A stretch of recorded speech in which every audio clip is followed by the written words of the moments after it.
আলেম ওলামারা যখন নামবেন তখন বুঝবেন কত দামে কত ছাও।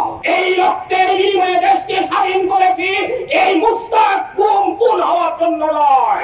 আমরা বারবার তাদের দুয়ারে দুয়ারে দোলনা দিয়েছি, কিন্তু সেই দোলনা দেওয়ায় কিছু হয় নাই। মনে রাখবেন কত দামে কত ছাল। আলেম ওলামারা যখন নামবেন তখন বুঝবেন কত দামে কত ছাল।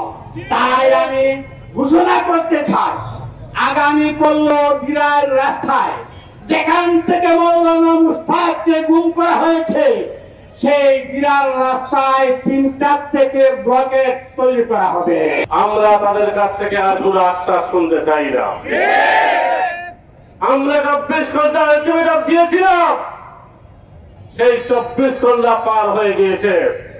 আমরা এখন আর কোনো আলটিমেটাম চাই না।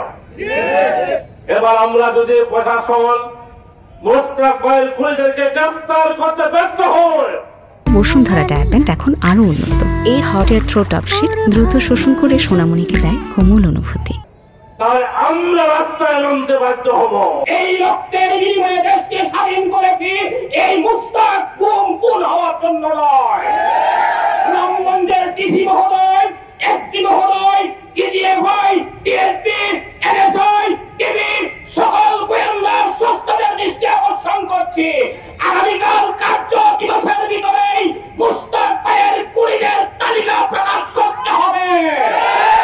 এরপর দ্বিতীয় কার্য দিবসের ভিতরে 48 ঘন্টার ভিতরে খুনিদের কাজকে জোড়াতে হবে।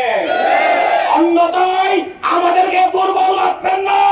প্রশাসন ভাইদেরকে দৃষ্টি আকর্ষণ করছি, আমরা এত রক্ত দিয়েছি, পুলিশের গায়ে হাত দেই নাই। আমাদের পাশে তৈবুর রহমান চৌধুরীর গায়ে হাত দিয়েছিল একজন পুলিশ কর্মকর্তা, আমরা বরদাস্ত করেছি, আর বরদাস্ত করা হবে না।